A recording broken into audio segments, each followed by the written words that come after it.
property that's rightfully theirs. And he's also talking about the sovereign wealth fund. He's talking about all the natural resources of the Bahamas. And somehow the people kind of like that. They are into that because they say that they've been getting robbed for so long and all kinds of stuff. And so as a result of it, they now believe that they should be having more, more. And so today we've got Lincoln being on the show because he leads in to the actual nomination on Thursday of this week. We don't know the exact times of these nominations, but we do know that it's going to be happening on Thursday. Apparently, the Ministry of, the Department of Registration has not yet done what they're supposed to do in making sure that everybody knows exactly what's going to happen, how it's going to happen, what's the rollout going to be like on nomination day. And we hope that it's not going to be very, very chaotic. And we're hoping that today, the people in charge of that parliamentary registration department, including Harrison Thompson, decides that he's going to make that release known immediately because got just a few hours now before that actually happens. You've got a big one. This is a big one. This is a big elections, my friend. Let no one fool you. This is big. And you've got all kinds of independents who are running, qualified independents who are running. You've got the COI who is running. You've got the people from the PLP who are running. And you've got all the people from the Free National Movement who's running. What has happened here is that most of these people are now beginning to gravitate toward this whole idea of immigration. They had missed the boat on that one. Lincoln Bean was the only person who had been talking about it. That's a fact. Everybody else kept their mouths shut. Michael Pintard was very, very quiet on it, and Brave Davis had nothing to say except a lot of things that people find did not make any sense. We don't have an immigration problem. We don't have a problem with this. We don't have a problem with that. And here it is. We have a major problem now because everybody is talking about all these passports that have been issued and all these passports that are now fraudulent, it seems. And people have been arrested. People in national insurance, not the actual people who work for national insurance, but individuals at national insurance have been arrested. Some have gone to jail. All of these things have happened in the midst of this election campaign that is basically on a fraudulent timetable. That's what's actually happened. We have fraud, massive fraud in this country. And whether or not you believe it and you believe that that's just ridiculous, that's just hype, you stay right there because every Bahamian in this country have gone and they've gotten registered. That's an indication. That's an indicator as to what the people are thinking. When you see people come out in massive numbers to register, over 200,000 of people, the first time in many, many years, they've done this. First, they had 90,000, and they had 70,000, they had 60,000, and they had everything was going down. Now it's all of a sudden come up. You know why? Because Bahamians are now saying that, listen, we got to save this country. And that's because they believe that there's this foreign national who are here and they're trying to take over the country. And they've made no boons about it. They've actually said this. And they've said things like, we smarter than y'all. We know what we're doing. You all don't know what y'all doing. And they really got us. That's the truth. Because we apparently do not know what we're doing. We've got a bunch of constitutional illiterates in the parliament, as it were. And as a result of that, now we don't know where we really are. So they're riding on this crest, the PLP, the FNM, they're riding on this crest that the people will just go and vote, and they're hoping with all their fingers crossed and all their toes crossed that they're voting for me. But boy, the Bahamian people may have bad news for them. That's all I'm going to tell you. They may have bad news for them because in this particular cycle, the Lord God has this one. It's been left to him. It's been left to him. And he knows what is happening. He knows the darkness that we've been spreading. He knows the things that we've been doing. And he's going to either bless us or curse us. There's no two ways about it. He will put his blessing on us or he will curse us. That's why he sent a man. This man is now the new deliverer. His name is Lincoln Bain, whether you like it or not. And because he's Lincoln Bain, he's been sent. He picked a whole group of people. The first one who picked all these people to run in the election, they thought he was crazy because he picked them from long time. These people are seasoned people. These people are veteran people. These people are they now know what's happening. They've learned the whole process, including how this situation happens with the voting. That's the story. That's why people are gung ho on the COI. It's not my fault that they are, but that's what's happened. Now, who do you blame for that? You have to blame Brave Davis for that. You've got to blame Michael Pintard for that. Brave Davis, in a way, because he's the one who's brought these people here to take the country. That's what they're saying. That's what everybody on the ground is saying. Reporters are saying it. Everyone is saying it. Then Michael Pintard is just as guilty simply because he never made a move to decide that, we better try, stop this thing and see how best we could. He just fooled around on it.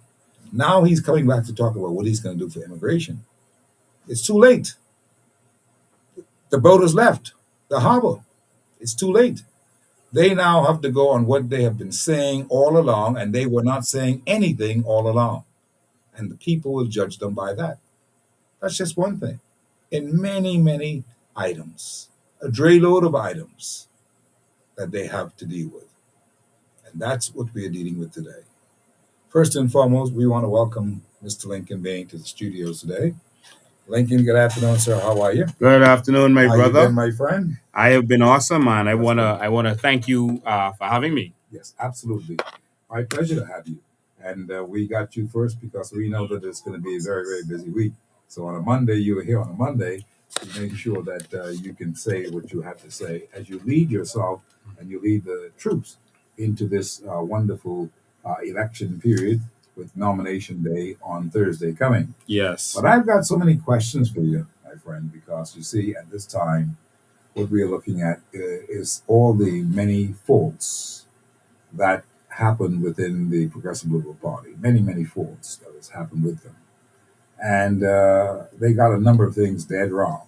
Hmm. And as them getting a number of things dead wrong, it means then that they are in a quandary. A Hmm. quandary because they have not paid a lot of people. Hmm. And I'm not talking about the people, the contractors. I want a contract. I'm not talking about just them. It's them too. But we're talking about people who have owed millions of dollars by this particular government. People don't really talk about that. People just say, well, that's the government business. They'll get that done. But they've owed millions of dollars. They still owe millions of dollars to people who are waiting to be paid. They owe all the nurses. They owe all the doctors. They owe all the people in this country. And people have a way of holding that in and then expressing it later at the polls. These are things that they have to concentrate on. These are things that they have to consider. As a result of that, I want to talk today about what else is happening in the country, not only just immigration, but I want to talk about some other realities that are happening here in our country today. And one of those things is just that the money problems of this country. Are we broke? What do you think? Are we really in a bad situation, financially speaking, in this country that we're not able to pay our bills and do what we have to do? As a country, as a legitimate government of this country, What we are is mismanaged, and that's the problem. What we are is mismanaged, and that's the major problem that we're having in this country. It's not that the country is broke. The country makes about $3.5 billion every year. yes. The problem is not how much money you make. The problem is always what you do with it. And I can tell you that both the FNM and PLP squanders the money that they make every single time. They use contracts to steal the money. I'm going to use a strong word to steal the money from the Treasury. That's how they get the money from the Treasury. That $3.5 billion. So what doesn't go to salaries and general expenses goes to their pockets through the contracts. You've heard Dr. Minnis talk about this actually. And he said when he was first prime minister that about $500 million is taken, we lose it to corruption and stealing. My lord. Um, And he was talking about the contracts that they issue. Now he is saying that that figure is $1.4 billion with a B. 1.4 billion. Yes, that's what he just said the other day. Hmm. And based on my research, that's about right. Based on my research, looking through Treasury documents, I've released Treasury documents, the government's bank account, etc., that they've never released to the public. I've released some of that on my live show. And so I can see what is going on. What they do, Steve, for example, a road contract should be $1 million, but they will put that same contract out for $10 million, for example. The 9 million is stolen. The million goes to the Just like contractor, that. and the rest of it goes to the politicians and whoever else. And that is why we don't have money in the country, because we're paying more than we should for every single line item. So you saw what they was going to do with until they were exposed with the bridge, the glass window bridge. It's a $10 million bridge, Yes, we saw roughly, that. and they were trying to sell it for 80 million, not sell it, bill it for $80 million. And so the 70 million was going to be stolen. And that's why we're in a serious situation. I just saw a news article and I investigated and saw that it was true that the government owed some $25 million on a building in West Grand Bahama. That's a building that took some 15 years to build. Um, the contractor got the money. The contractor is a convicted drug dealer. All right. Those kinds of persons should not get contracts because now the government is participating in money laundering. All right. And I think that America is concerned about these kinds of transactions. Hmm. All right. I can almost assure you of that. And so when drug dealers start getting contracts to build government buildings and build government homes, that's when your country has gone to the dogs. When people with other illegal businesses are legalized because of corruption, and now they are building government buildings and renting buildings to the government, your country is in a downward spiral. This is not the country that our grandparents would have No, been proud sir. of. No, sir. This is not it.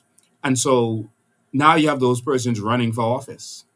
That's a problem in our society. What are you giving our children to look at? And so I looked at that, and so the government was embarrassed, and so they paid off a lot of it, and so they're now having arguments about the cost of it. Because remember, after a lawsuit, you have this process to determine costs, Mhm. and you'll remember that with my situation, Right. everyone was Yes. trying to make it look like I was avoiding something, and so they have to go through the process with costs, and so that's where they are now. But to have situations where a convicted drug dealer is benefiting from our taxpayer money is problematic in the Bahamas. And that's where we've come to. But anyway, that was just another example of the government owing everybody everywhere you look. And it's because they steal so much of the money to give contracts to their cronies, and their cronies give them a piece of the pie. That is why we don't have what we need. But actually, we have more than $3.5 billion. We have more than we need, There are but not many it's not international properly companies managed. making that kind of money. Yeah. And so we have more than we need. We just need to manage it properly and get rid of the FNM and PLP who has been stealing it. Because both of them have been guilty of these kinds of transactions. The FNM, I could sit here all day and tell you about the previous FNM that Pintard is now leading that did the same things. All right. This has continued under both of them, and we are going to stop this. And so, just that alone, based on Minister's numbers, gives us $1.4 billion that we could now do things with. That's your hospital. That's several cruise ships if you want to go into that business. That's whatever you need. We can rebuild the country and reset the country Yes. with the kind of things that because we're saving so much money and we're not overspending and we're not Yes. looking over the cronies, we're not looking over those things. So there's money in the place, but the monies have been mismanaged, stolen, and everything else. That's what you're Yes, saying. that is what the problem is in this country. And this is what we got to fix. This is what we have to fix. Because I want you to understand that that stolen money alone, I want you to listen carefully, and I want all Bahamians to listen to this carefully. That stolen money alone, that's stolen through the contracts. Minister says it's 1.4 billion a year. He was there, he knows. And they participated in that. That's $7 billion in one term. My Lord. One government term, that's $7 billion gone. You remember a few years ago, a Swiss bank had to give some evidence, and they said that there was $8 billion sitting in that one bank's account to Bahamian passports. That's these politicians and oligarchs who've been robbing us. That's $8 billion. That's one bank, not the hundreds of banks that is there, not Cayman Islands, Virgin Islands, not these other places they hide money. That's one bank. And so that's where the $1.4 billion per year. So now that we're looking at all of those kinds of things, is there any way that a COI government can reap the benefits of those things that have been overspent, mismanaged, and all that kind of stuff? Is there any way that the whole thing could be recalled, recouped, and make better use of it? Or it's just gone and that's it? Yes, we just need a different culture, man. It's not working right now with the PLP and FNM and their culture. We need to put people there who want to build a country instead of building themselves first. Build the country first, and then the people are going to say, thank you so much.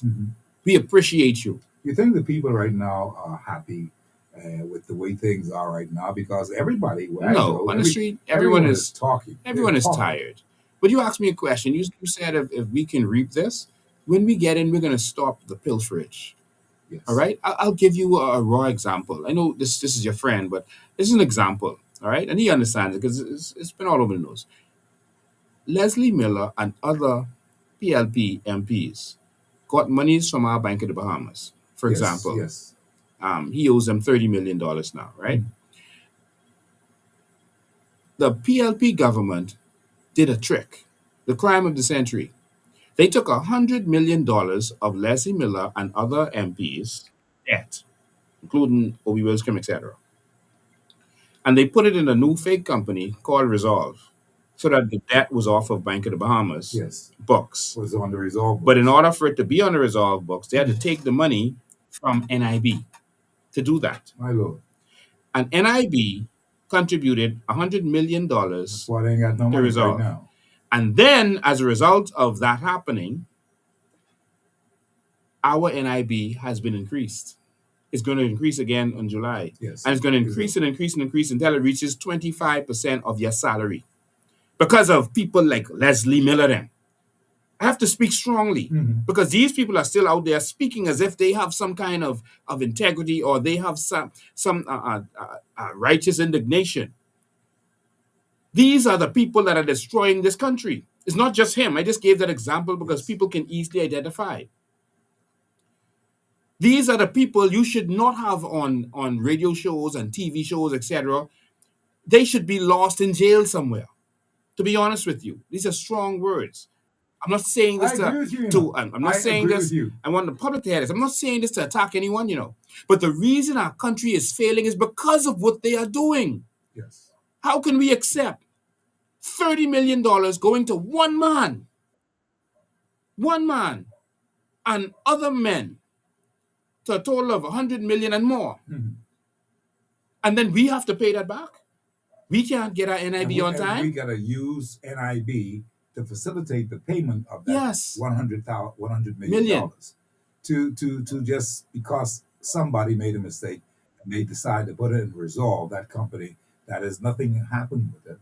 And there's no other, they wanted to take it off the books of the Bank of the Bahamas. Now they did that, but all they're doing is playing trickery because that's all it is. Yes. And so they're using the people money twice. Right. And so the country, the police officers won't get their raises. Teachers are old, nurses are old, civil servants are old because the government is taking money through contracts, in my opinion. Okay? And here is where the kicker is. This is the biggest issue, my brother. The biggest issue is that we can see that the government owes everyone. Nothing is happening. Everything is on stall. Everything is on stop. Yeah, everything is on stop. Right? And everyone is owed. That's a sign that the government is broken and about to collapse. So for them to say, give them another chance, that's a problem. One, because see, when you're owed, and they don't just owe Bahamians, they owe the IMF, the IDB, international organizations. Now, what happens is when you change a government, they're willing to give the new government some time to get things together. That's what happened when Minis left. Yes. He called it Brave early came in, because right. of the debt that was Right. coming. The And headwinds. You call them yes, the the headwinds. headwinds. The headwinds were coming his way. And they gave Brave some time to catch up Mm. because it was the downturn. Yeah. All right, not the downturn, The COVID. the COVID Yeah. situation that was going on, and so automatically everything was going to go back up. Whether no matter what they did, we didn't need Brave them to do anything. Mm. Automatically, It was gonna everything was swing locked back down, to it. and now once Exactly. everything opens, it swings back up. Yeah. Mm. And so that's the problem. Now here's the bigger issue. In order to recover, they right after election, and this is why they called an early election. So I want you to pay attention to this. They called an early election, even though they chastised Minis for calling an early election. Yes. They chastised him. Mm-hmm. So they are calling an early election. They don't have to call election actually legally until next January. I know. All right. They call an early election because they have already been told that they have to bring income tax. I want every Bahamian under the sound of my voice to listen to me. Yes. I'm listening. Because if you vote for it, when it comes in the next budget, don't cry. Because you voted for it. Everyone wearing a yellow or blue and red shirt, I don't want you to cry because you were warned. If you let the F&M or PLP get back in, because income tax is next. The other taxes aren't going anywhere. It's just that at least 25% of your salary is going to come out before it touches you. My Lord. And so in a few years, NIB is going to raise to 25% of your salary. They've already announced that. Every 2 years is going to raise until it's 25% of your salary. So 50% of your salary is going to come out. Mm-hmm. Going to government. One, to income tax, and two, to NIB alone. Then the 50% you have left, every time you spend that, you pay VAT. VAT is going to be increased. They're taxing the Bahamian people. Yes, out of to pay business for their pilferage. Now, this is the other warning. And so you can choose to vote for PLP and F&M. That's your choice. But just know to not cry when you get the results.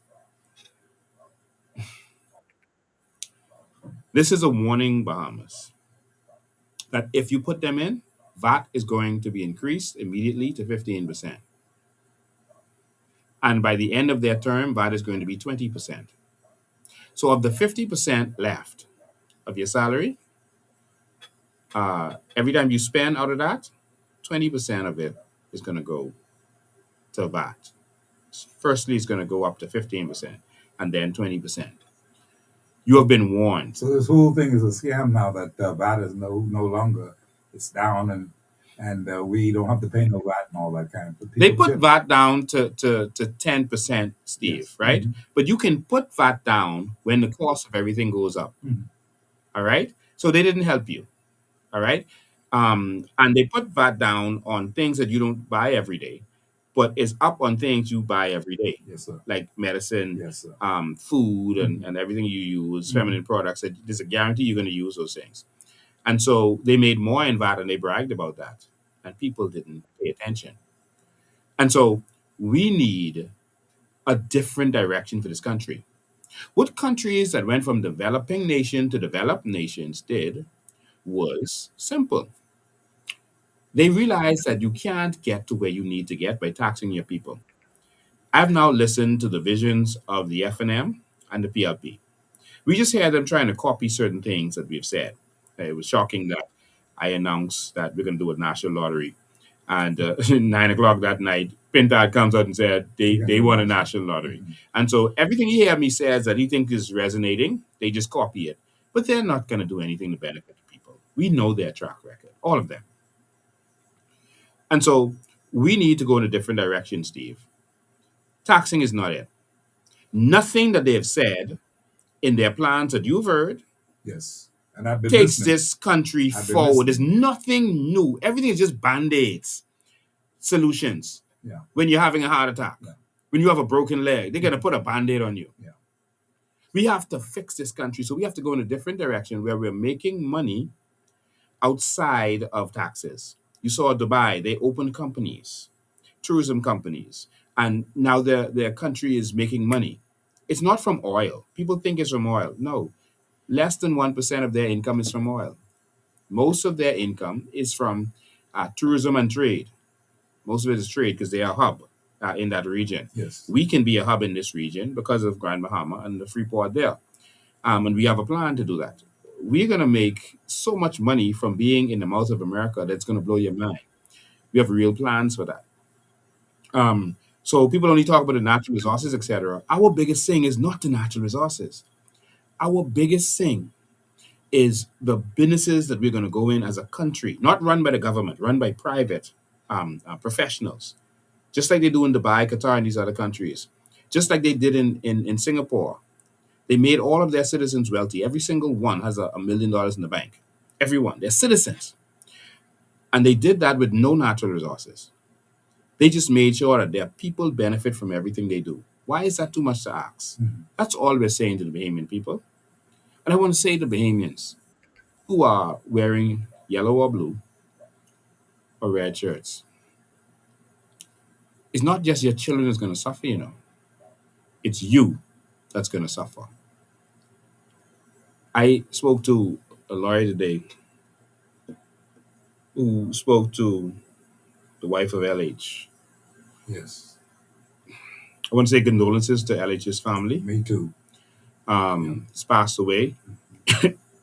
He was a rival, a good rival. He you know, was. he was a champion for his party, and um,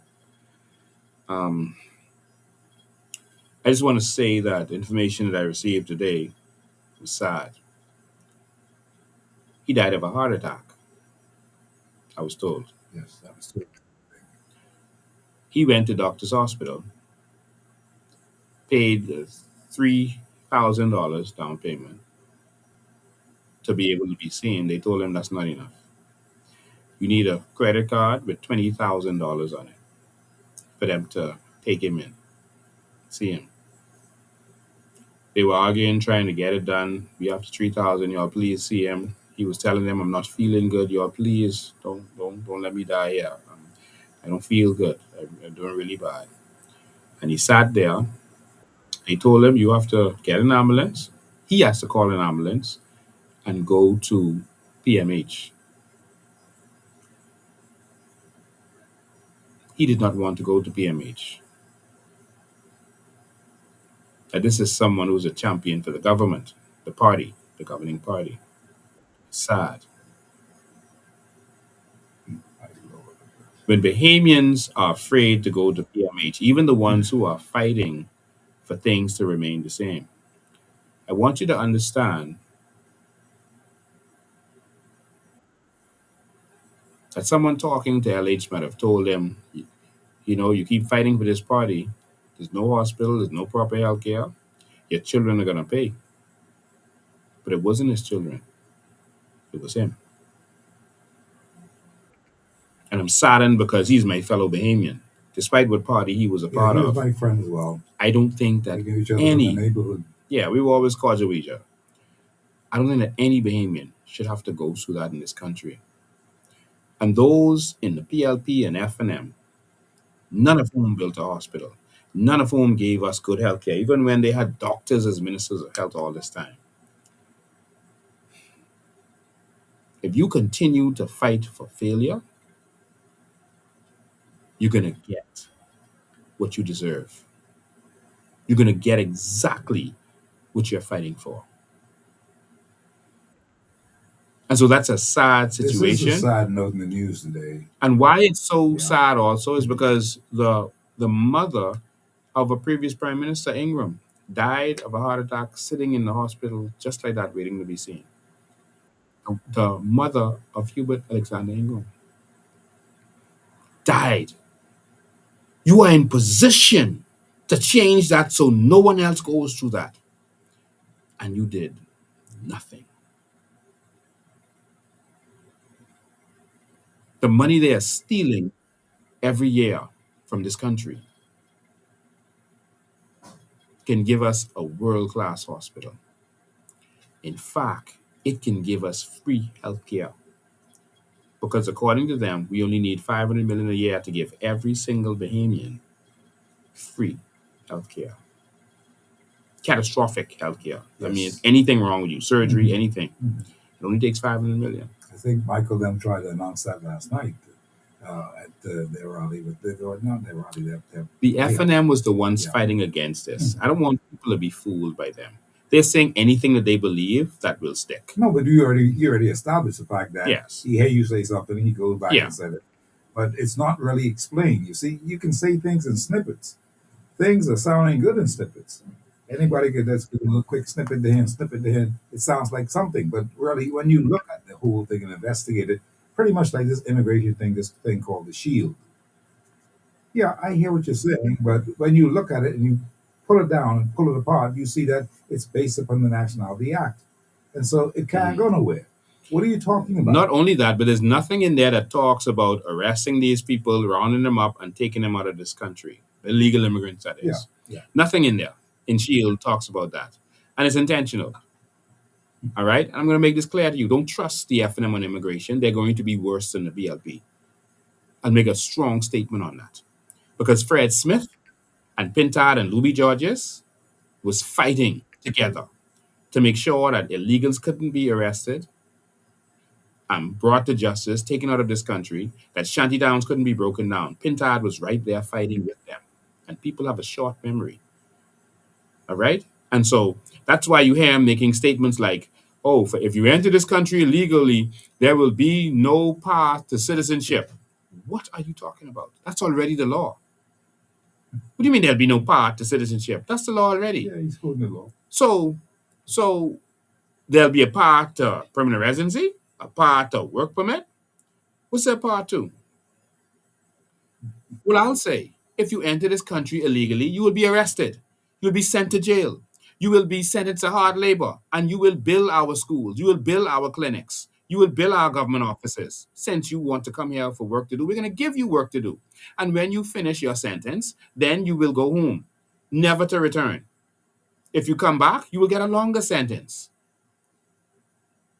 We can't play with this. But you see the FNM making those vague statements. And then he says, "Oh, we're going to get to do a national lottery," but because he doesn't want to attract a fight with the number men, Yeah. he said, "Oh, but it won't It affect won't. them." It won't affect them. It'll be a private thing, but we'll do it in a private way. And see, it needs explanation. So, what are you questioning now and say, what is this thing that you're talking about? How do you explain that? Did you put anything on writing and say that this is how it can be explained in the short term? See, the people must not be fooled by these empty promises. Hmm. Nobody must fool the people by these empty promises. And that's one of the reasons why I want to ask you again.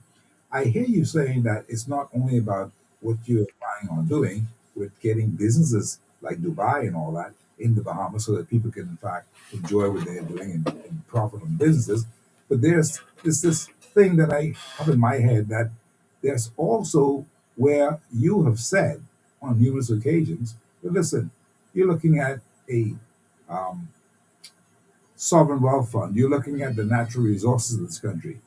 Is that now second fiddle, or is that still a top priority That's a top on priority. the That's gonna government? that's I want you to explain that that's because a people may have huge gotten the same information I got when I said that. right. So So that's please gonna explain fund that. a lot of what we're doing. All right, there are Mm. carbon credits. All right, worth the seagrass alone is worth 156 billion. That's not the mangroves. Yes, That's not the I understand forest that. that we're Hmm. driving past. We have certain rocks that pull carbon from the air. All right, and so we can get that 156 billion easily. All right, and so the government right now is working on getting the 11.34 billion. They have ships out there now measuring our seagrass. But the problem is, if the PLP or FNM wins, they're going to take that. The PLP is trying to take that now and put it in their private companies.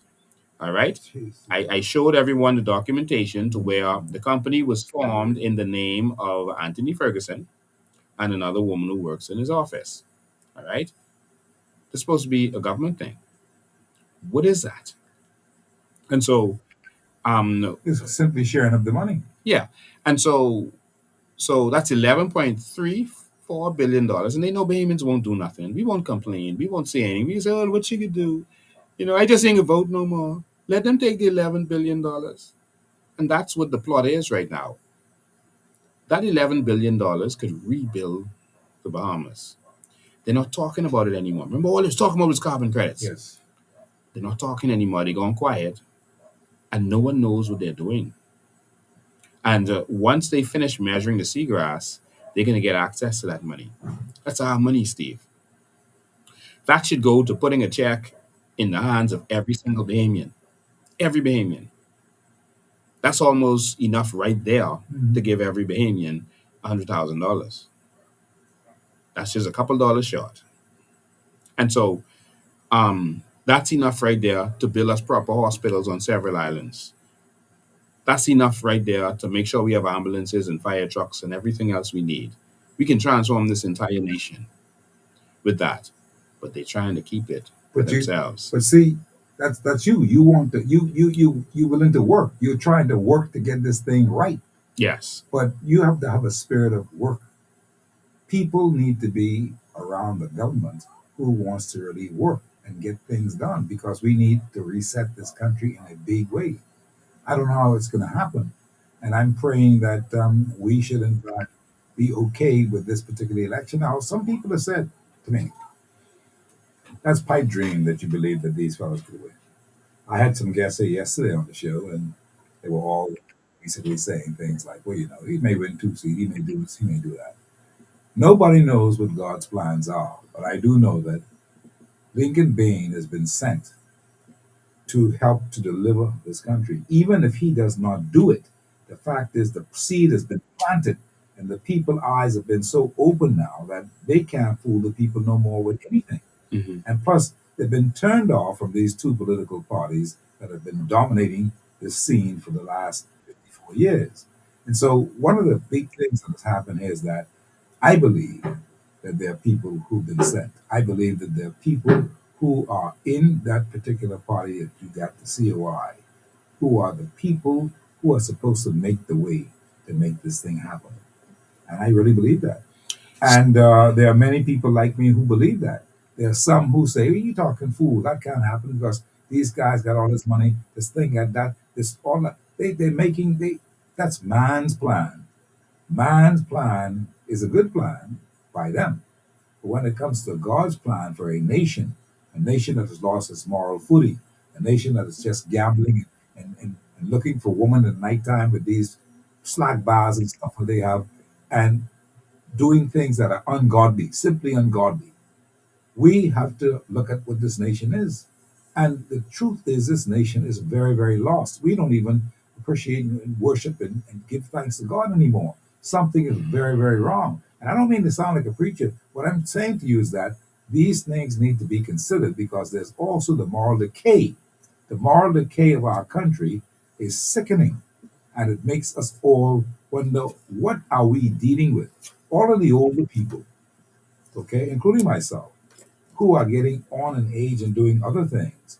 We look back the last 20, 25 years, the last 50 years, and we can say to you, this country has lost its moral compass. We don't know what we're doing anymore.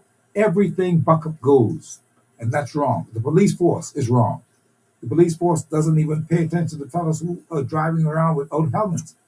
We have to have rules and laws in this country. Again, it's lawless in the Bahamas. Yeah. No one, Steve, thought that. I'll go back to the first thing you were talking about. No one thought that the PLP could win in 1967. No No one. one. Mhm. They were broke. They were nobodies. We know them today, but in their time, they were nobodies. All right? Even though a couple of them had law degrees, but they never did any law. They never had any law No, practice. Right? that's That's correct. just, they just went to school. Mhm. And but they won. No one thought that Ingram could win. They were saying all manner of things about him. They were saying he was a drunkard. He couldn't speak English properly, and he was uneducated. He only had up to high school level of That's what they education. said. They They said all said, manner of things. I It's know. impossible. He can't win. And but guess what? He won.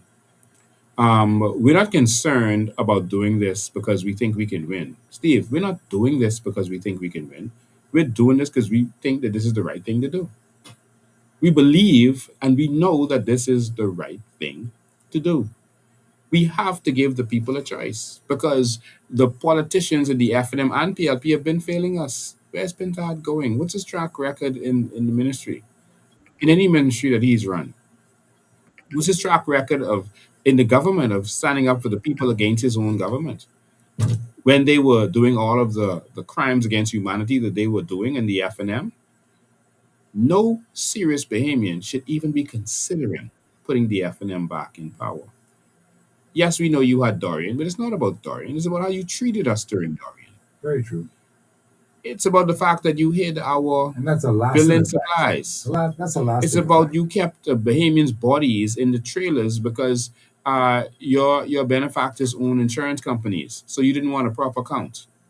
It's because you hid our billing supplies because your benefactors own billing supply companies, and you felt that if the donations got to the people, that your people would lose opportunities. That's wrong.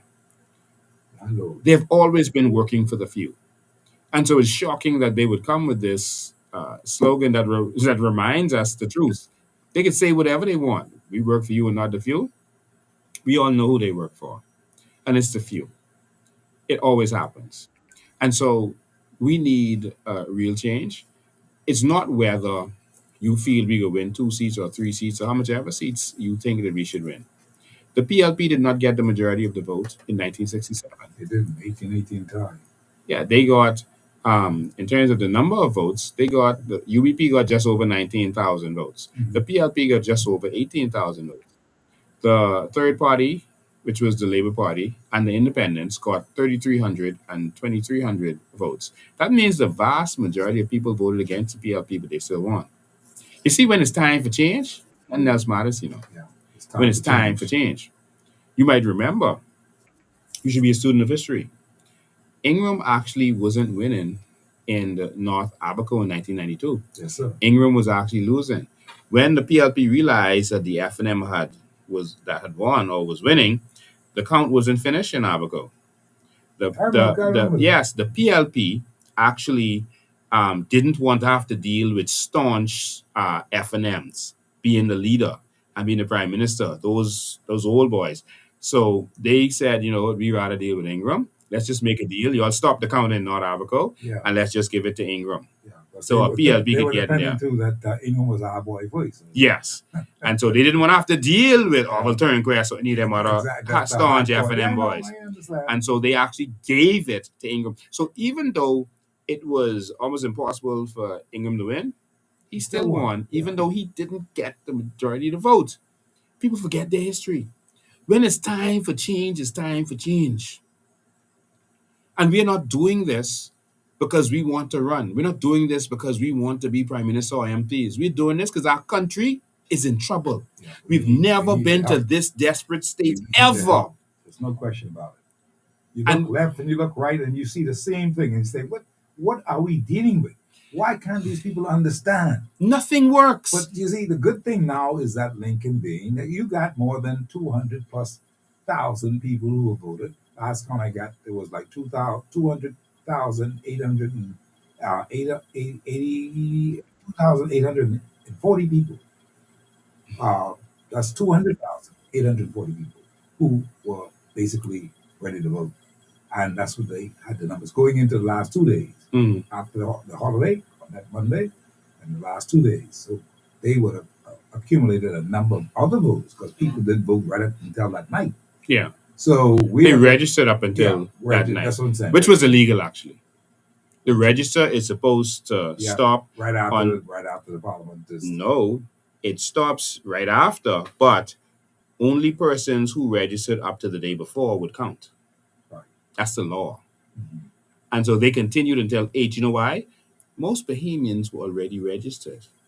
All right? Only mostly the immigrants who got passports are the ones registering, the majority of people registering. I see. There were some Bahamians who needed to transfer, but most Bahamians still vote where they was living But before. I take it from you because you would know. Yeah. Because you were part of the system. They right now. left that open so that the immigrants would have time to come in. Bahamians were being turned away. Bahamians were being asked for all manner of things. They made it a living hell. They made it hell for Bahamians to qualify. All right. And so we got to do something. Anyway, I'm going to run to a break. It is right now 5 minutes past 6 o'clock in the afternoon. This is the Monday, and we're on with Lincoln Bean. Lincoln Bean is live today, and we've got these machines just going crazy today. Everything is just blinking. Could be because of all the people online trying to get in on the show. We can try to read some of them for you today, but of That's course, actually my text, my yeah, WhatsApp text. That's how yeah, much text I get yeah, constantly. constantly I just on want to that. tell my followers that a lot of people say, well, we text you and we can't get you. I have right now, to be honest with you, I have over 207,920 missed WhatsApp. Wow, That's how much WhatsApp I am get. that's almost the winning numbers. And so if you see you didn't get me, please, Yeah. please bear with me. There's a lot. Okay. 6 minutes past 6 o'clock in the afternoon. Let's run to the break. Let's pay some bills, and we'll come back in a minute. When Steve talks, everybody listen. The government does move quick. Every day he got this them on hard. Okay, everyone, we're gonna go to commercial break. When we come back, we're actually gonna talk some more. We got some stuff to talk about. Please make sure you're here for this. Um, I need to talk more about Sabas and the situation, and also the government has decided to victimize one of our candidates, and they are threatening him, trying to get him to back down. All right, and so I'm going to talk about that when we come back, um, because it's unlawful what they are trying to do, but we're not afraid. We're going to come for them when they come for us. And so when you think that you could use your bully tactics on us, we're coming back at you harder than you could even imagine. Just wait for it. You'll know every time you'll come for us, we come back. When you come for us, we coming for yours. We'll be right back. So the mic is going to be on mute until we finish the commercial break. Okay. So see y'all in a couple of seconds. Don't go nowhere. Y'all gotta hear this one.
Commercial break. For those still on here, we'll um we'll be back in we'll be back in a sec. Okay, 1 minute, yeah. 1 minute more.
Sixteen minutes past 6 o'clock in the afternoon. And yes, we're on with Lincoln Bean today. Lincoln Bean is here because he's getting all set, like many others, for that big nomination day that's going to happen on Thursday of this week. And everybody's looking forward to that. Those who will win, those who will not win, everyone is looking forward to that because they all think that they are going to win and win big. Well, we're here with Lincoln Bean, as I said, and today on the show, we've been talking for the most part about all the contracts and everything else that's been going wrong within this particular PLP administration at this particular time.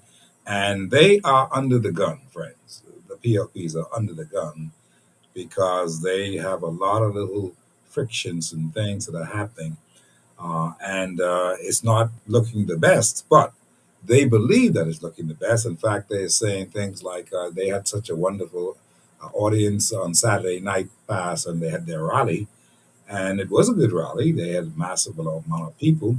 We couldn't tell who they were, but the fact is that they did have a good rally. So the showing was good. I don't know what's going to happen at the end of the day, but many people were not impressed at all in the public. There's many people in the public. Some PLPs were impressed, but it was kind of like a dull evening for them simply because they had lost their man, LH, um, earlier. and he died from a heart attack, as you heard Lincoln say earlier. And it's not a good situation. So that was a kind of mixed reaction kind of thing. But they still had the rally, and they still had their way at that particular time. Many of them were just talking about change and not change. They're talking about progress and progress and progress, but they didn't really elaborate on what this progress thing was. And so, so some of us who were looking in for the first time, we saw it. We were like impressed with the crowd, but we were like, "What this whole thing with progress is? What is that all about?" But I suppose that will be further explained to the Bahamian people later on. Lincoln Being, you're here with us today, and that means because you're here, there's some other issues that we've got to talk about, more so than immigration. We've got to talk immigration today, I know, but of course, there's some other things that we have to talk about as well, and that is the fact that there's great victimization that's been happening in the Bahamas, and I understand that a lot of things have been happening right now with even your particular party at this particular time.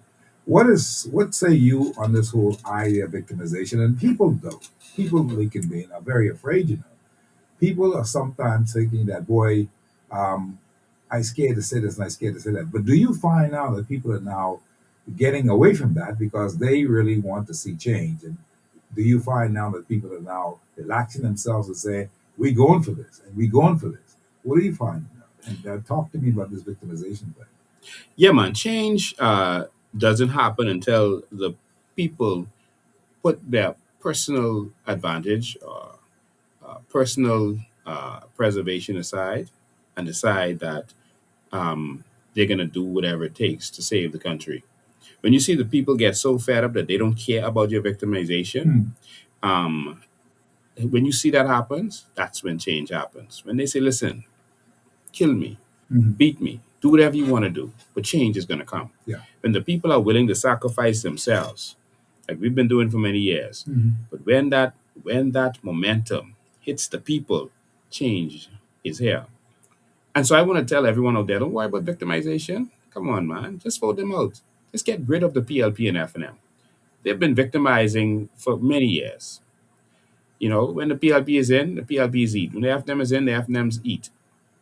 And they do it that way to keep their people under control, so that they can tell you, listen, if we lose the election, you can lose your job. Hmm. And so they are working together to do that to their own people to make sure that they could keep the control and keep you as slaves fighting for the little crumb contracts.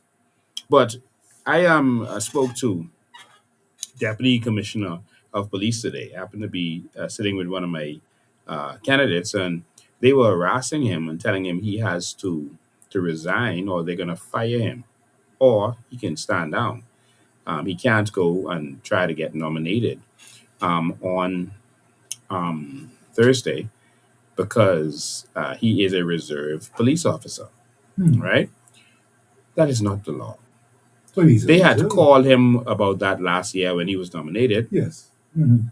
and he read the law to them. And it's a PLP, deputy commissioner of police.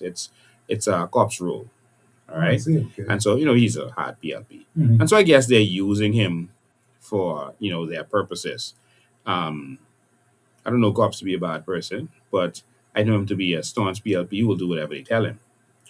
And so when we dealt with that last year, sometime, I spoke to cops myself at the time, and I said, "Cops, here's the law," and I gave him the law from the Constitution, and he said, "Yeah, okay, it's clear as day. I see it." And now uh, today, they started to ring the officer's phone off the hook. This reserve officer, he's actually a teacher. He teaches at Temple Christian, all right, or is that Faith? Yeah, it's Temple Christian. He is a teacher. He teaches music and I guess sports, and to give back to his country, because you can't complain about something if you don't do something Mhm. to help with the crime problem. He decided to become a reserve police officer. Right? Though you're limited to how much hours you can work, and you know what a reserve is. That's Yes, a of course, of civilian course. Yeah. who's just Mhm. assisting the police. Understood. All right, that's what a reserve is. And so the law states who cannot run for election. All right, and it's in Article 6. All right, it says qualification and disqualification for membership of the House of Assembly. It talks about it, right? And it says no person shall be qualified to be so elected or so serve if he is, and there's the list, a judge of the Supreme Court or the Court of Appeal, a substantive public officer, a acting temporary, sorry, or someone acting temporarily as a public officer for a period exceeding 3 months. D, a member of any of the armed forces of the crown. Otherwise than, so there's exception, right? So if you're in the armed forces of the crown, you're disqualified. But it says otherwise than. That's very common sense. Otherwise than in time of war or emergency, or otherwise than as a member of the reserve of any such forces.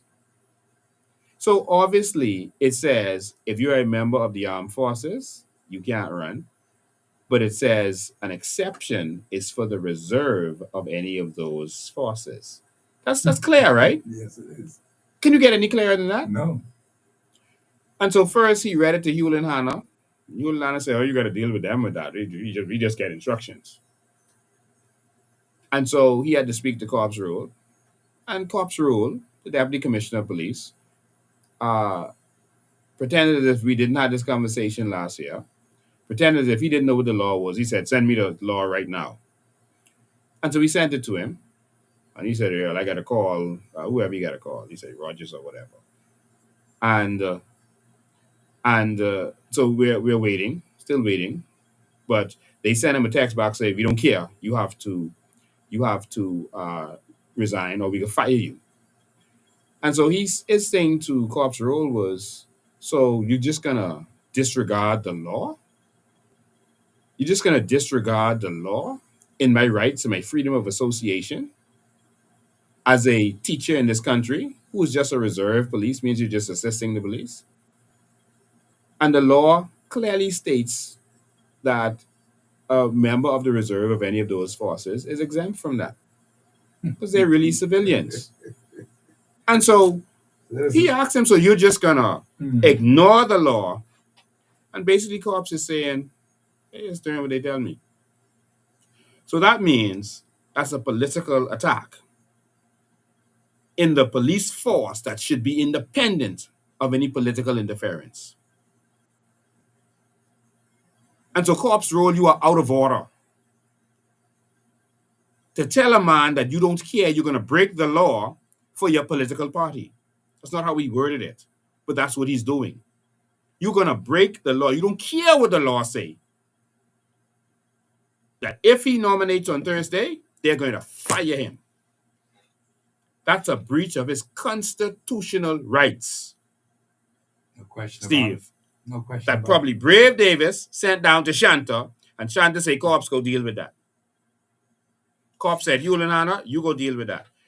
Hewlett saw the law and said, "Boy, They got to deal with that. Go back to Corps." Hewlett, Hannah turned into Pontius Pilate. Oh, I see the law. Oh, no, I mess with that. So let me ask you this question. Hewlett, Hannah is in charge of the reserves, by the way. I know. I want to know, where is this gentleman planning to run? He's running in Baintown against the Haitian gentleman. And so I guess they're trying to make it easy for this fella to get in the House of Assembly. Wade Watson is very unpopular in Baintown right now. I know he is. And he is running against this Haitian gentleman. They seem to be pumping a lot of effort, money, and everything else into this Haitian gentleman because they want to make a statement. They want to make a paradigm shift by getting someone who's born here to two Haitian parents, probably illegal parents, to sit publicly in the House of Assembly.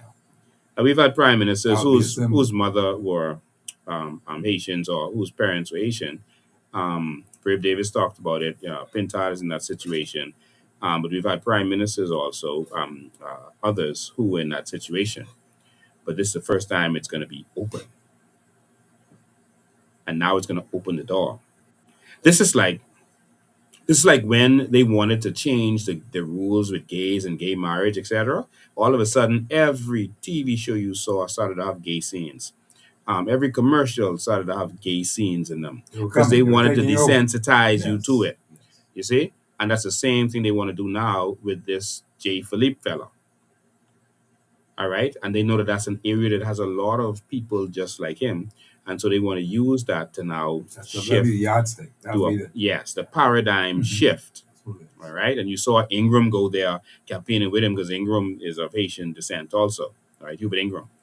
And when you saw him go there campaigning with him, Ingram don't campaign with just anyone, only strategically. Remember, he campaigned with Dwayne Sands Mhm. in 2021. He said that's the only one he campaigning with because Dwayne Sands is his man, at the time. And so we got to take this serious. But back to the police force, it is a shame. It is disgraceful Mhm. when you have senior police officers who don't know the law. Well, that's all the And Parliament. they are saying they don't care what the law I says. know. They don't care. They're bigger than the law. This was delivered to them. All right. And so uh, we have evidence of them telling him that they're going to disregard the law. And if he nominates, he's going to be fired. So they want it to be clear for the man, Gay Philippe, who's an F&M. Mm-hmm. Mm-hmm. But the whole thing is bigger than that. It's Mm-hmm. bigger than just being Mm-hmm. F&M. It's the opening of the door for a new paradigm shift to happen within that particular network Mm-hmm. of people who they want to say, see, born on two parents, who is he? He's an MP, right? And he want to what? See, that's what they want to do. And if they do that, the whole floodgates open again, all over again. I Mm-hmm. don't know what we are dealing with, but it's evil. Mm-hmm. Why come into a country if you cannot run and we got rules, you should obey the rules. But they're switching the rules as they go along. They're playing with the rules, tampering with the rules as we go along, just to get their means for what they want to have happen. That's got to be wrong. You can't trust them. That's what it means. Why should you trust them?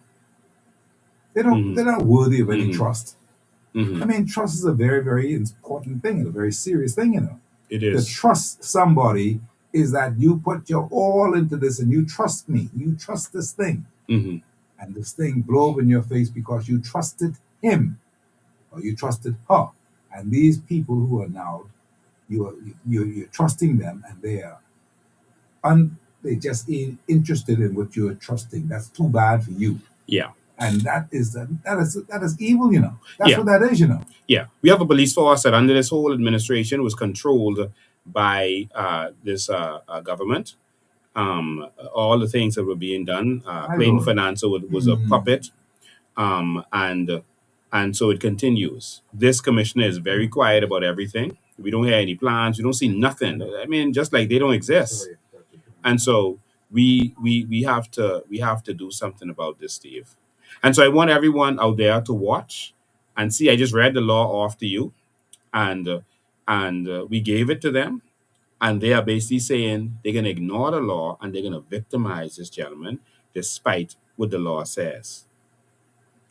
I hear what you're saying, and all I can caution them and say, listen here, we're watching you all. You all do that. And if this thing is that important to you all, and he is a person who could win, let him go and run. He's just running. Why interfere with that? Why you go to another team to say they can't run? You don't want this fellow to Yeah, it's have no democracy. competition. What you mean by that? Well, anyway, guess what? You come for us, we coming for you. So just be warned, we are coming for you.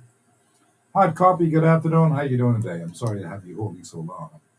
To everybody and the patriots and to that young, handsome man who's ready to put on the tuxedo and go there. PNLD, I have a few things and I want to cement what you said about income tax. Income tax would destroy this country. We wouldn't be able to eat mud. Why I'm saying that, income tax, if I'm a wealthy person, what I can do, set up bogus companies to start paying income tax. Mm-hmm. Have these companies set up, nobody would check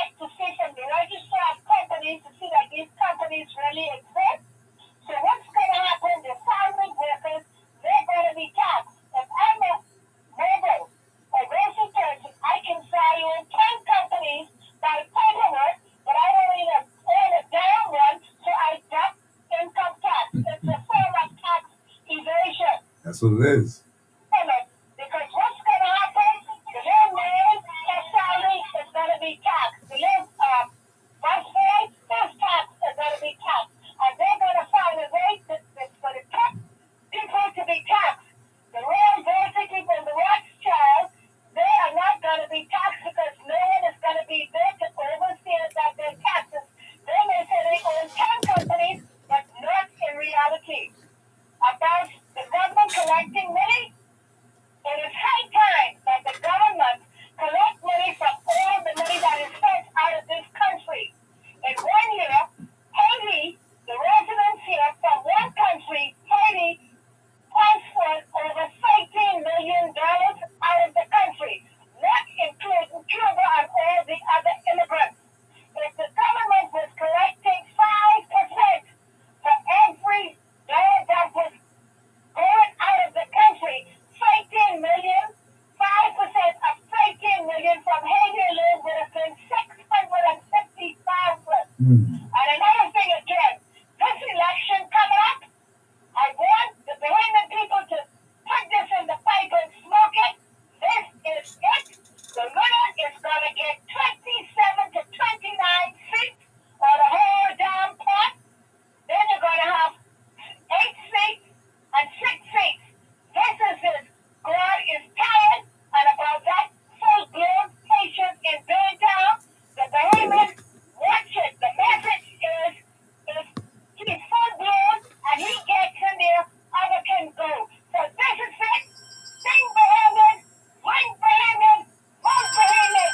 This is it. And thank you, Daddy Trump. Thank you. Herschel Walker, Daddy Trump, Lincoln Bed, CRA, Bahamian or nothing. 100% no preservative, no additives. This is it. Bye, Radio Live. All the best. Good afternoon, caller. How are you? Hi, good afternoon. Good afternoon. Can I get on? Yeah, you're on, but you got to turn your radio down. Oh, let me turn the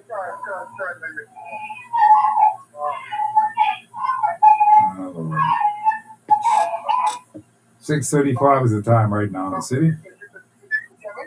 Yes, just talk to me. Go ahead, sir. Okay. Hi, good afternoon. Steve, good afternoon, Mr. Again. Yes, sir. Good afternoon. This is a voter in Bamboo Town, Maria Dawson, COI Trump. I call in regards to piggyback on what you said about the gentleman Felipe. Now, on nomination day, what I need for you to do. Don't put any suggestions or anything you want to, any suggestion you want us to do live on air. You don't want to alert persons, your enemy, to what you're going to do. That's very irresponsible. So don't worry about what we could do on nomination day or election day. And if you want to speak to us off air with any suggestions that you feel could help. All right. This war. Hi, Coffee. How are you? Good evening, Mr. Mckinney and President Bain. Yes, sir. I have two quick questions for you. The first one, should we register to vote in advance for President Bain? Should do. I'm sorry. Go ahead. Go again. Should I have a family that was registering for the advance poll? Right. Not say no. Wait for the regular. You actually go not the advance poll. Don't go in the advance poll. How old is the person? You recommend that? How old is the It person? was my mom. It was my mom. Okay, so she's like in the 60s, that kind of thing, right? Yeah, 70s. Yeah. Okay, fine. So she could go into the advanced poll, you know. Yes, my advice is if you don't right now, No, we're still we're investigating certain things. But what they do is, and this is to where they were talking about when we did the press release revealing that SIB has the key to the vaults, etc. I want to let you know what they do with the advanced poll is they keep the ballot boxes and keep police officers who are under their control, like a corporal, for example. Yes. He's going to do whatever they tell him to. Mm-hmm. And so they keep it under the control of the police. That's what Minas did too.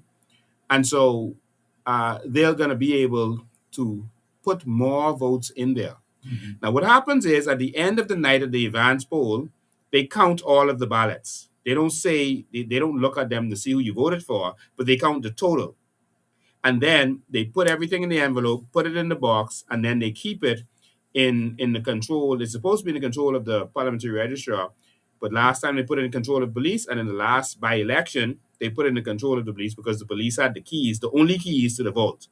All right, the only keys to the vote. And if I'm wrong, Mr. Parliamentary Commissioner, sue me. I know what I'm saying. I don't say nothing unless I know it for a fact. All right. SIB had the keys to the vote. The parliamentary commissioner did not have keys to the vote. He had keys to another door that leads to the vote. All right. And so what they do is they can stuff as much as they want in there. And then on election day, general election day, what happens is you don't count the ballots. They just take it, open it, and pour it in the ballot box of one of the polling divisions. And so they could have added another 500 PLP votes there, and you would not be able to easily determine that they did that because they just pour it in with one of the polling boxes, and at the end of the day, it's stuffed. And you then see something like what happened in Pinewood, where one of the polling boxes had 105% of the vote. Another one had 92% of the vote. And all the others were like less than 50%, like mostly 40 something percent, etc. And that's odd. Even the parliamentary commissioners admitted to me that that's odd. All right. And it shouldn't be that way. So Thank you. so the fact that they can still stuff it means that we just need to make it too big to rig. All right. If you can help, if you don't have to vote in the advance poll, then vote in the general election because it's going to be harder for them to see. The real problem we're worrying about is them taking our votes out. Because notice what they did. Normally, the advance poll is a week before, but now they put it a week before that, and they put it on the 30th instead of on the 5th. All right, which is a week before. They put it on the 30th of April, and now they're going to have access to those advance polls for a whole week, 12 yeah. days. No, almost 2 weeks. Mhm. And so now they can do whatever they want to that. And they can go in there, remove as much COI votes as they want, as much F&M votes as they want, and stuff it with PLP votes. You see? So that's where the problem comes in. So if you can help it, like if you're traveling or something like that, then okay, you have to vote in the advance poll. If you're police, you're going to be working, etc. Okay, you have to vote in the advance poll. But if you don't have to, then don't. Vote in the general elections. Okay. Thank you very much, Mr. May. I look forward to being first in line to vote for Tymoon Green in Marathon and Bahamas. I don't trust the police. We're our advance ballot box, so vote in their election. Thank you. Yes. And now you saw when I revealed the staff at the Parliamentary Registry Department had told me, and what the SIB officers had told me that they had the keys to the vault. Wayne Monroe responded to me. I mean, the response was just nonsensical. He said, Ingram said that Hubert Ingram says that you can't steal elections in the Bahamas. Total nonsense. And he said that what's the importance of the vote? That was his response. Now that someone has been arrested who gave out fake voters cards that are kept in the vault, Steve, Yes. that means someone had access to the vault. Absolutely. He's not the person in charge of this stuff, the one who's arrested. But when the vault is open and only SIB has the keys, other people walk in there. I spoke to a lady who worked there. They just transferred her because she was asking too much questions. They transferred her. And she said she was sent in there many times to go get counterfoils and other stuff. And so she had access, and other people have access because it stays open until SIB comes back to lock it. And so this is the kind of skullduggery that is going on. This And is we have to pure fix this. skullduggery. Yeah. Too bad these things have not come out to the public's interest. Pride. The media is bought out. You're not going to get real media in this country. All right. We had a article by the Tribune recently that talked about our 100-day plan. Now, they ain't talk about our 100-day plan for healthcare and all the other stuff that those great ideas that we put out there. They wanted to put something out controversial because they only can cover me, and as on the front page, they only can cover me when it's something that they could twist into a negative light or they may think will cause people to not vote for us. So they talk about the immigration plan. And what they did was they said, oh, Lincoln Bain said this, but the Constitution says this, or this is this is the reality. And they don't, when they do an article about Brave Davis, say, "Oh, Brave Davis said that," but this is what really the situation is. They don't do an article They of were a print trying to out like pull you that. down. So what they're doing is trying to discredit me by having a reporter quote the law, a reporter with no college credits in law to say what the law is. They're saying that I am claiming that on day one, we're going to stop naturalization in this Bahamas. So I just want to make it clear. If you're in, you're in. All right. So if you're in and you didn't come in by paying off it, doing any fraud or whatever, if you're in, you're in. All right. But moving forward, there will be no more naturalizations. All right. Just to be clear. Exactly. Just to be clear. So to the Haitian community that's terrified of us or whatever, we're talking about moving forward. All right. We're not talking about the past. We're talking about moving forward. All right. Now, there will be some audits for persons who are fraudulent, and you can't expect us to leave fraudulent persons without being corrected. And so, if if persons come into this country, I just have to segue there. No, no, go ahead. If persons come into this country illegally, Steve, that's a problem. But if we are saying that we're going to correct this by stopping naturalizations, that's a solution. They should be for that. They said that the Constitution, we would have to have a referendum and I should get some advice. I should get some legal advice, etc., etc. I got 105 in my constitutional law exam, more than 100%. It was considered almost impossible. They had to change the law exam because of me. I know constitutional law. And when I open my mouth and talk about things, you can see that I know the law. Now, um, the Constitution does give certain rights, right? But it actually, in section Article 13, says that any citizenship uh, situation, the Parliament can pass laws dealing with citizenship. They did that so that they could make changes to that without having to go to referendum. They put that in there. That's a caveat they put in there. As relates to citizenship, you can pass laws. So just so the Tribune reporter, who's not a lawyer, will understand, just keep reading. Don't stop right there. Like people who just quote scriptures. Keep reading a little further, and you're gonna see that we can pass laws as it relates to citizenship. And we will pass laws as it relates to citizenship. We will. All right. On day one, the naturalization is going to stop. That's it. And I said later that year, then we will go to a referendum. Because by the end of the year, we want to go republic. All right. So we're gonna put everything in the referendum one time to clean up certain things. All right. Um, so someone asks if I'm a lawyer. No, I don't practice law. All right. I don't practice law. I studied law at Buckingham University. All right. I know the law. And in terms of practicing the law as an activist, I've done a lot. And you can hear when I open my mouth that I know this thing to a T. I'm a businessman. I never intended to practice law. I did it. I did law and law school for the knowledge.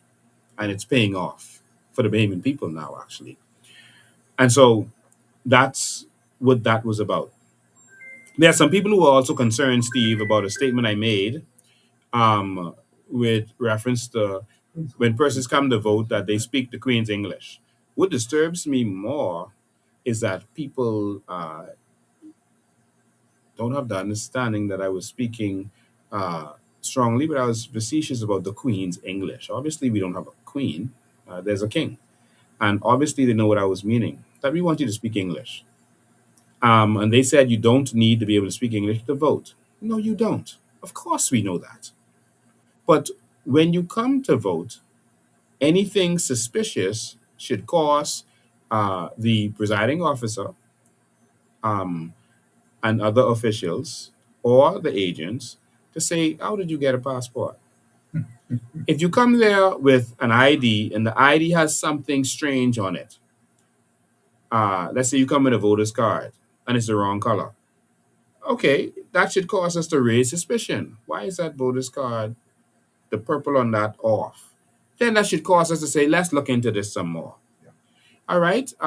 Let's say your date of birth was crossed off or whatever on it. That should cause us to look into this some more. Come right now.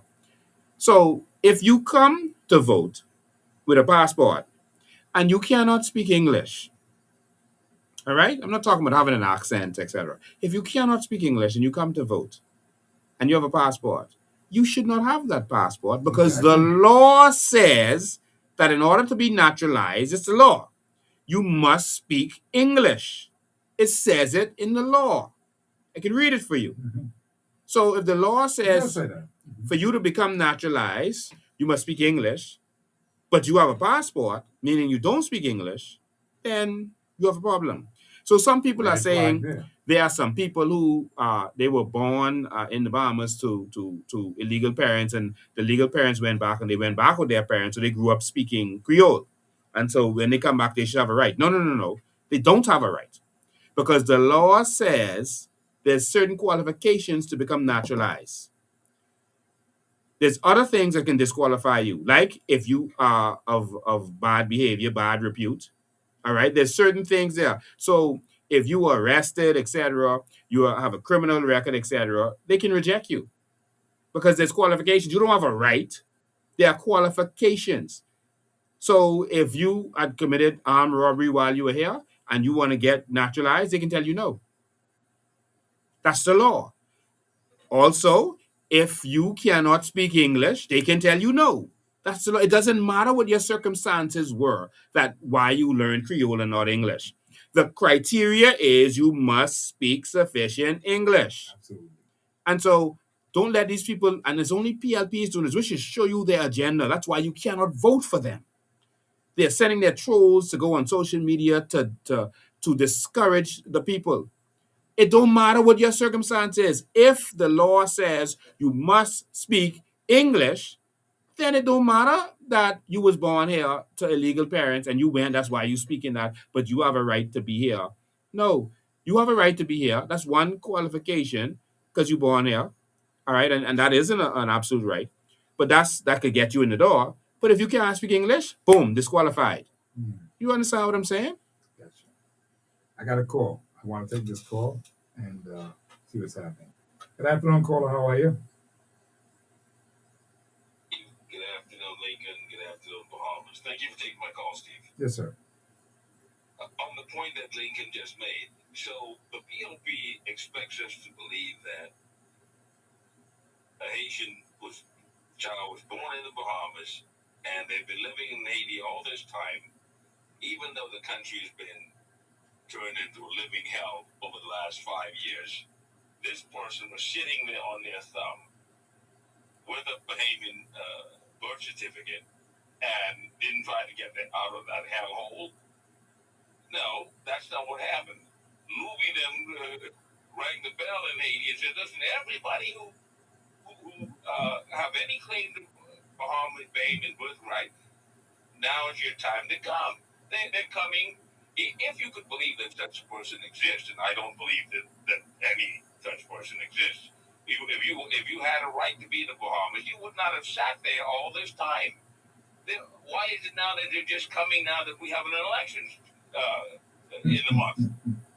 Right? Very serious question. I don't believe that. Absolutely. And the other concern I have, which Lincoln just spoke to briefly, is, I have not heard about any vetting of these people. I mean, we're probably letting in hardened criminals right out of the jails of Haiti. What is the vetting process? There is none. we don't even know if these people are criminals. They, this is insane. I think we know that they are, most of them are criminals. I think we know that.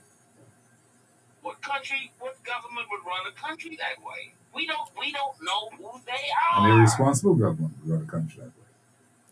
Listen, my brother, Donald Trump made a statement when we had Dorian. He didn't let someone other spokesperson do it. He did it.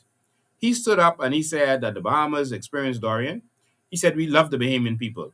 He said Bahamians are always welcome. He said, but the Bahamians are letting the Haitians come in their country, and they're letting them use that to come into America. And he said there are some bad people coming in from Haiti, He did. and he don't want those people in his country. Not that they're not any good people; there are good people from Haiti too. But he said the bad ones he don't want in there, so it's closed. So Bahamians, you can't come because of association, and that is what I wanted to get to today more than anything else, Steve and Carla.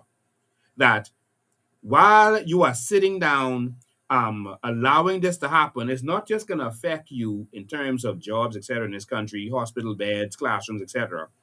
America is already clamping down, and you're not paying attention. Payments are being refused for visas all the time, but it's not making the news. People aren't talking it, but it's getting more and more difficult to get a visa to go to America in this country. And it's because I believe of what Trump said. We are mixing these people in, letting them come, get these fake documents, and bringing those fake documents over there to them. All right? And because we are sitting down, being mixed up with this corruption, letting this corruption get in our country, and now it's affecting America, America is going to say, well, all y'all Bahamians got to stay because y'all letting them get Bahamian names too, so we don't know the difference. Since you all want them turned into Davis and Butlers and whatever else, we don't know the difference. So now it's going to be more difficult for all of us because Bahamians are taking this too lightly. That is the biggest problem that we're going to have from all of this, my brother. The doors are going to close for us because of association. Go again. Gentlemen, can you imagine what a Bahamian birth certificate in Haiti would be worth today? Oh my Lord. Plenty l'argent. Anyone who has a legitimate Bahamian birth certificate probably shouldn't even let that be known because they're probably going to. You got all kinds of schemers around there who then make plans on the fact that you just said that. They're then making plans. Because the guy, anyone could take it from that person, maybe even destroy, eliminate them, and then show up and say, I'm John Joseph. How are we going to know that he's not John Joseph? He's never been in the country except as an infant. So they say, we don't know the man. We don't have any biometrics on these people. No, sir. We have no fingerprint. Anyone can show up and say, I'm but John you know, Joseph. listen, my brother, they still registering people here with those things in the Nassau Guardian and the Tribune every day. We don't know who these people are with these fictitious names. They come with all kinds of names. Say, I name this, I name that. We don't know who these people are. There's no vetting process.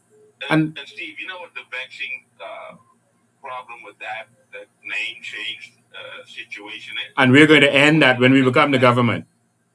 When you look at the fact that Don Sanders was executed by two Haitian nationals, the girl who was raped and murdered was according to the news, was the fellow who was charged with that was a Haitian national. The Haitians, how many more of them are killing us with Bahamian names, and we don't know that they are Haitian? That's why the government is allowing this, because they know if we knew how many Haitians were killed or murdering Bahamian citizens, it wouldn't go over so well. But if he has a name like John Seymour, we assume it's a Bahamian who did the murder. But of course, very likely, in many of those cases, these are people who changed their names.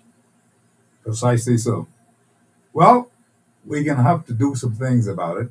I don't know what we're going to actually do, but I know that we can start by making the election procedure one that is going to be beneficial to the Bahamian people. And so people will start thinking now.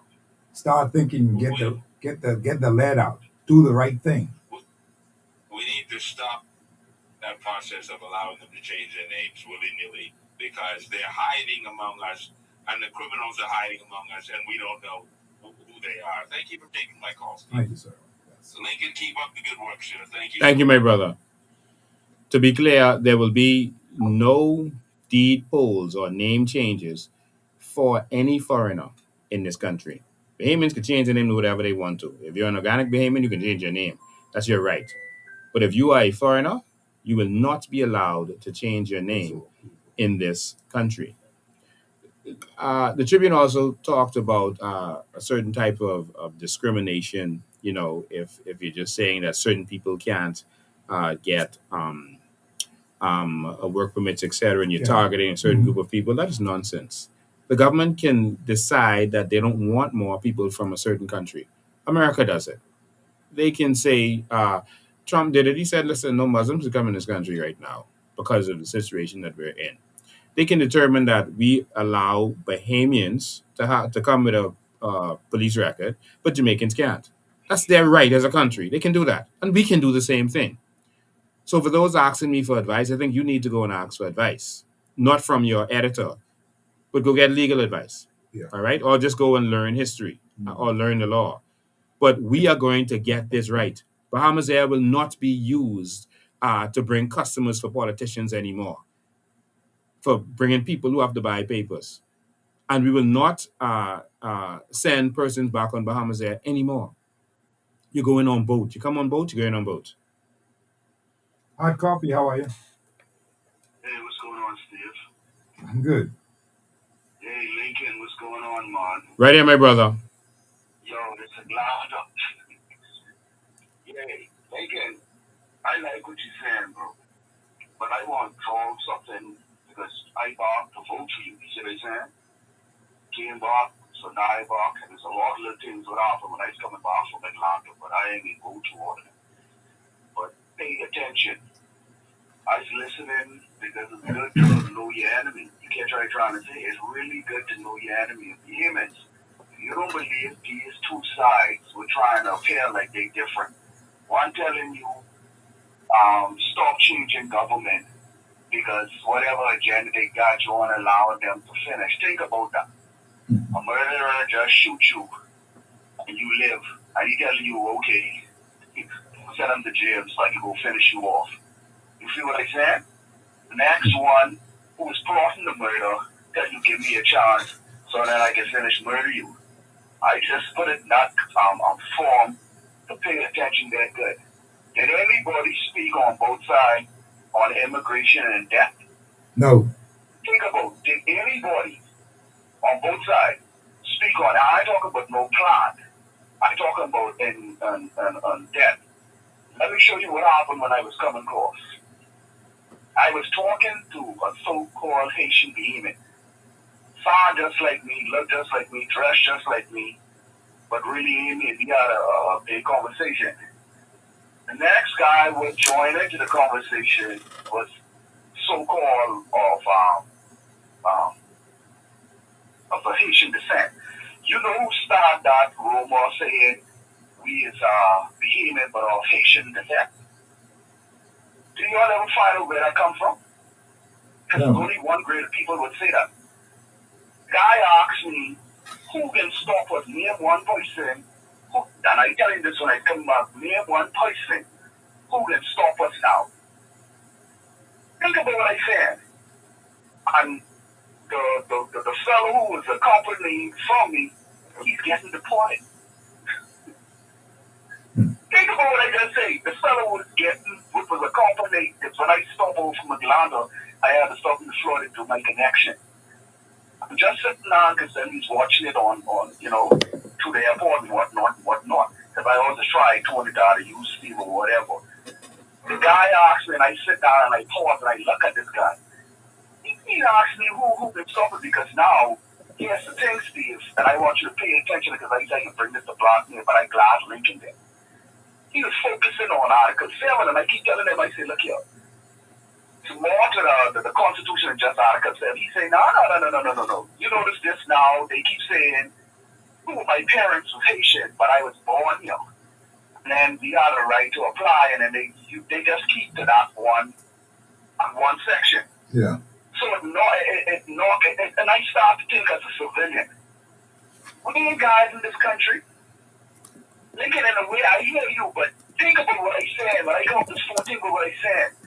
They scared, like, it even mix up, like, when you say it now, okay, my dad was a beam and my mother probably was a Haitian. He's saying, now that they born, it's like a process because nobody really going through, like, the formality, something like blackmail, but they had to stick on with this man. He opened my eyes even deeper than blackmail.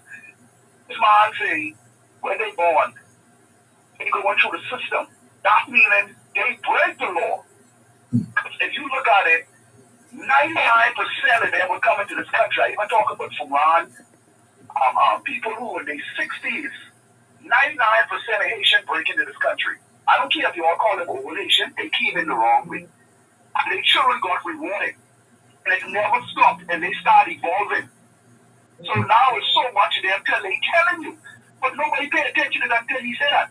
He said that the two parents, Haitian now, when they have their kids, we ain't doing nothing about that. All you are focusing on is saying, okay, when you come over, no.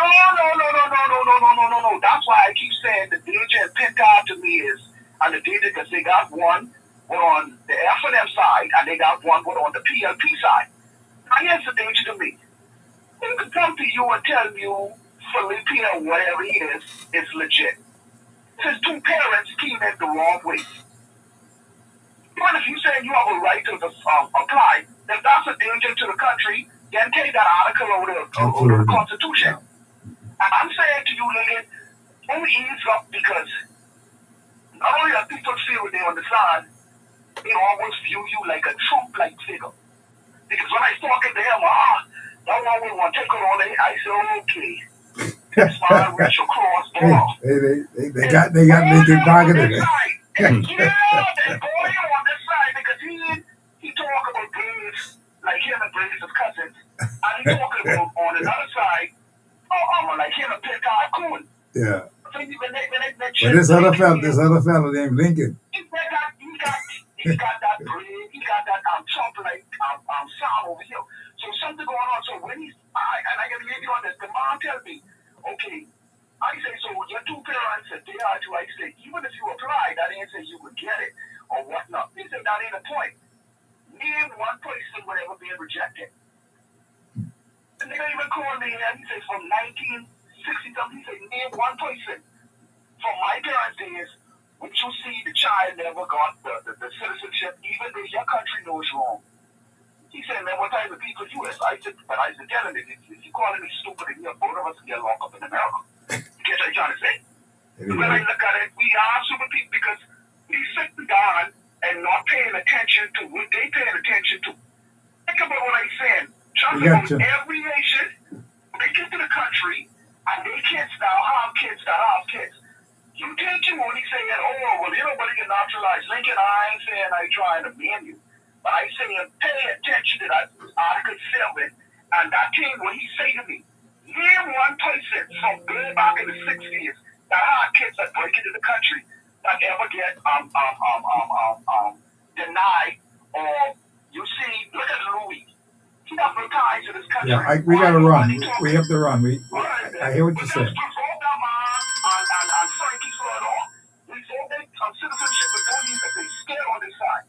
All right, all the best. I appreciate your thought.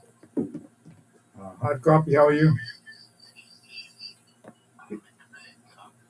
Good afternoon.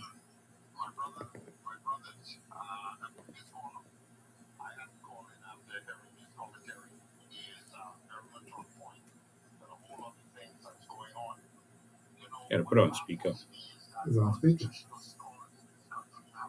Volume. Hold on, we can't hear you. Can you speak up? It's on speaker.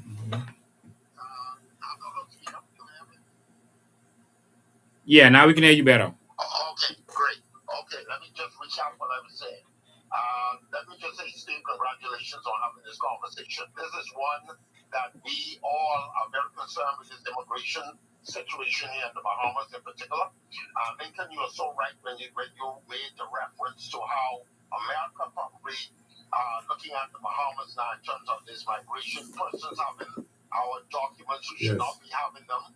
Also, how they use the Bahamas as a shipment, as a trans point from Haiti to the Bahamas, having our documents then going to the United States, create havoc over there, changing their names, put a black eye back on the Bahamas, then ship back here to the Bahamas to become problem stars here, and we are left holding the bag.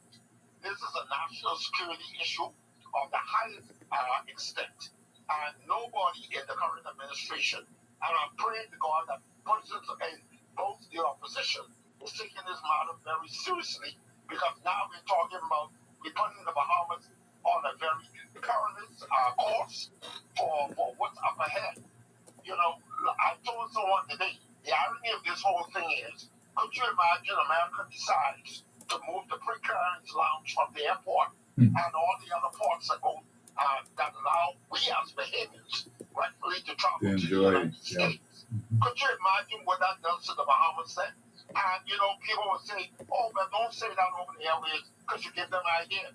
But the bottom line here is, we have to think and discuss these things. Absolutely. I appreciate internationals that come here.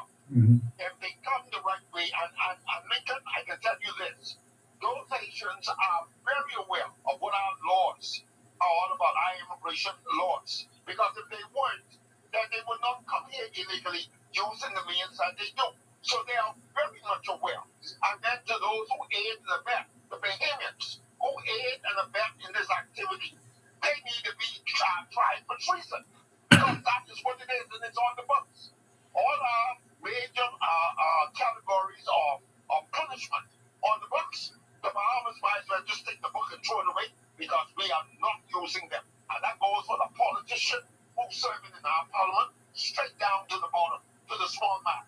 We need to take this matter very seriously. I appreciate it. I close on this point.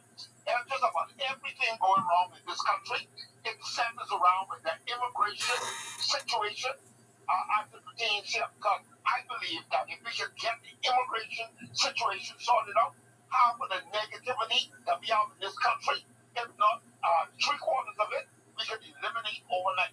But it takes people with willpower, people with determination, and people that really love this country and God to get the job done. So Lincoln, continue the great work. We are listening to you, and all of the other patriots in this country that loves this country, and that's fix the Bahamas. Thanks for taking my call. Thank you very kindly. I want to read this, Steve. I think it's very important Please hold. that Bahamians hear this. This is the law, all right? And this is their fraudulent Bahamas Nationality Act, but this is the law that they're going by. We can fix this when we get in. But this is presently the law. And this is what they're using to give citizenships, right? Naturalization. I want to read this. Yes, go ahead. All right, it's important. Because if you receive citizenship through naturalization, it can be taken away. And there's Section 11 that talks about the deprivation of citizenship. So let me read this to people like Frankie Florida and Luby Georges, who feel that Bahamians are less than them now, that Bahamians are dumb and stupid, and that they should go out of this country with a book that I have right here in front of me, lying on the Bahamian people, lying on the Bahamian people. I carry this with me to remind me every day, to inspire me to keep going. Steve, I carry this book with me everywhere to remind me why we must fight for this one nation. Why Pinland said, if we don't, Bahamians aren't prepared to fight and defend their own Bahamas, then they don't deserve to have it. This reminds me, this pintard them. So y'all can vote after them as much as y'all want. But this pintard them. Pintard, Fred Smith, and Luby Georges.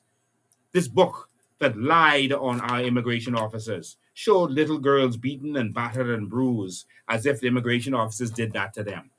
Look, this girl was in a car accident. They put this picture in here to make it look like that's what immigration officers did to her. I carry this book with me, and that's what keeps me going. It's one of the things. Let me read this. I have to read this. It's Section 11. So if you didn't know, you see Trump taking citizenships away from persons who convicted the crimes? Listen to this. Section 11. Subject to the revisions of this section, the minister may at his discretion, the minister, which will be me, may at his discretion, by order, deprive of his citizenship any citizen of the Bahamas who is by such virtue of who is such by virtue of Article 3, 3, or 4 of the Constitution, or by registration or naturalization. If the minister is satisfied that the registration or certificate of naturalization was obtained by means of fraud, so we have a right in law already to Fraud. if you got it by fraud, false representation, or concealment of any material fact. Mm-hmm. You see me coming. They got the mayor in Florida just like that the other day. And so it says, subsection 2, subject to the provisions of this section, the minister may, at his discretion, by order, deprive of his citizenship any citizen of the Bahamas who is such by registration or naturalization. That means you can't take the citizenship of me who was born a Bahamian.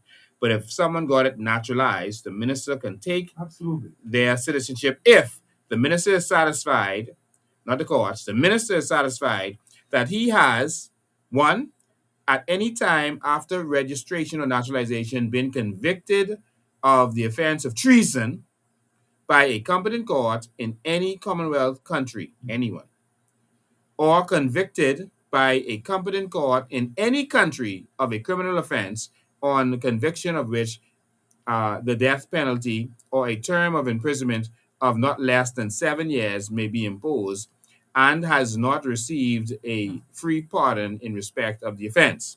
2.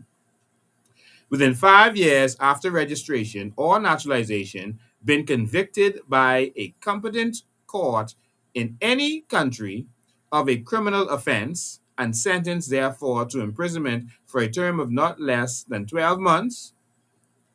So if you do a year over, you can take it. And has not received a free pardon in respect of the offense. Number 3, has sown, this is very important, listen carefully. Someone tag Luby and tag Frankie. Tag Brave Davis. Shown himself by act or speech to be disloyal or disaffected towards the Bahamas. Not just commit a crime, you know. If by your actions you look like you ain't loyal to the Bahamas, send you or by speech, or you are disaffected, if you feel we dumb, if you feel you smarter than us, if you feel we no good and lazy, then the law says you go home. Even if you have citizenship to naturalization. some heavy stuff for that. They talk about also during wartime being not loyal, all right? But I'm going to skip to the last one. Engaged in activities, whether within or outside of the Bahamas, which are prejudicial Prejudicial, right? to the Bahamas, to the safety, It's all or to around. maintenance of law and public order in the Bahamas. They can take your citizenship. One more thing I want you to understand when they talk about who can get citizenship, because some people think they have a right to citizenship because they might have grown up in Haiti, so they don't speak English good, et cetera, et cetera. This is the law, the same law they go in by. Qualifications for registration or naturalization. It says what qualifies you. How much time you must be here. Just know that after 8 years, they can get their citizenship. So, not this election, but the next election, we can be outnumbered if the COI doesn't get in. But number C of this one says that he is in the opinion. So, in order to get naturalization, you must be in the opinion of the minister to be of good character. Mhm.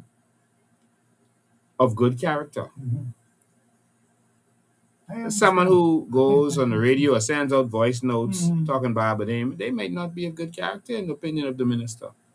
Exactly. So you shouldn't get that. So even if you are not of good character, you could be born here to two foreign parents, and so you could have a right to apply But when you apply, if the government says that you are not of good character, you can't get it.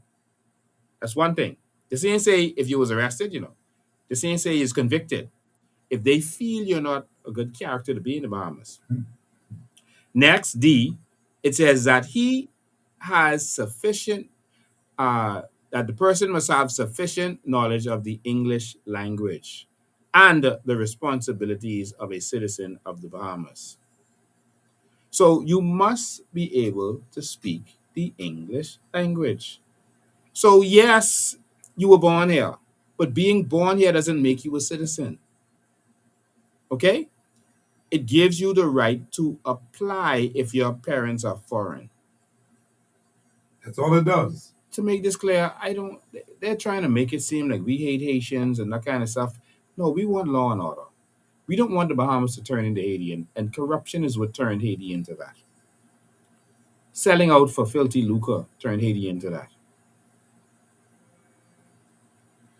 Well, my friend, our time is coming and gone, 19 past 7 o'clock. And it's been a good one.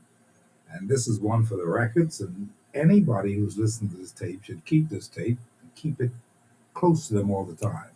Remind yourself of what has happened here today. Steve, there's one more important thing that we need to touch on, and that is someone made a statement about Brave and them saying that they accomplished 320 something of the 380 something stuff that they promised, and that they should be allowed to finish what they started. Well, the thing is, show me what you started, and then I could probably let you finish. But they're not starting anything. And so when they played with words, and they always play with words, they said they have completed. I put their blueprint for change in AI, and I said, AI, show us what the PLP has accomplished. They accomplished less than 1% of those things. But they have a practice of doing shovel in the ground. Yes, that's a big So they said 320 of the things they have accomplished, or it's in progress. That's the word they use. So they trick you. In progress means a shovel in the ground. That's in progress. That could mean anything. That means they passed a law towards doing it, but it's not done. It's in progress. That's nonsense. It's a trick. They're playing with words because this is a failed administration. Just like the last F&M government was a failed administration. And the next F&M government, if God curses us to allow them to be the government of this country, will be a failed administration. But we are going to get this country in order, Steve. You have to. You're going to come here and come here the right way. We're not against foreigners. We need you to come and work for us. You need to come to this country and work for us. We need help building the New Bahamas. But you're going to come the right way. So you want to continue? You want to keep it in and finish what you're talking about? That's it. I'm good. I just wanted to say that part of it. That, excuse me, that this government has accomplished nothing. Understood. Just like the F&M government accomplished nothing. And it's time for the Bahamas to get a fresh start. It's time for change. I appreciate it, my friend. Thank you so much for being here today. It's been a very, very enlightening program today because you discussed almost everything that we wanted to talk about today. And I believe that people are a little bit more enriched because of the many things that you talked about today. Very, very fluently, very, very easily, and because you make sense. That's what it is. So we thank you very much for the situation today here on Hard Copy Live. It's Monday, the 13th day of April, 2026. It's now 7:22 in the afternoon, so we're going to take a break from here. And we have a prayer conclave that starts at 7:30. And so anyone who wants to join us, the prayer is important. That's where it's going to be. It's right at our national headquarters in Chippenham. You can Google our national headquarters and get the driving directions there.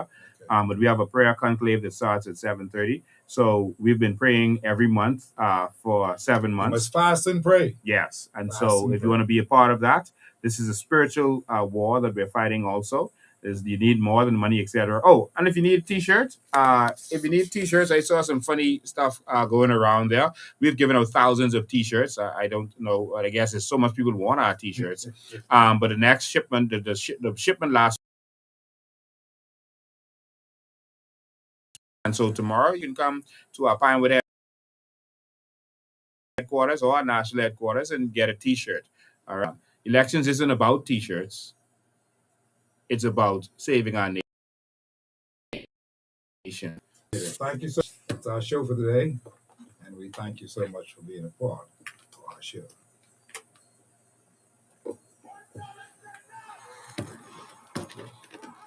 Thank you all for tuning in. Join us for our prayer conclave if you want to. It's at 7:30. That's an important part of what we're doing also. So you're welcome to come and join us for this. I forgot to mention on the radio that this coming Friday we're going to be hitting the streets and we're going to be in the Carmichael Road area, I think in the Golden Gates area, and we're going to do our live broadcast, our COI live show. We're going to do it from there. Okay, so come out and be a part of it. Everybody come out. That's what we're gonna do. We're not doing this the old way, the way they normally do it, with their rallies and all that kind of stuff. We're gonna do this intelligently, and we're gonna do this where we have conversations so you could know what it is we plan to do, and you can come out and show your support and show them that you're serious. We're gonna post the location, etc., on our social media platform. So just be ready for that. All right. So God bless all of you. We're doing this because we love you and we love our country. And who have a problem with that, we can't help you. We love our one Bahamas. See you next.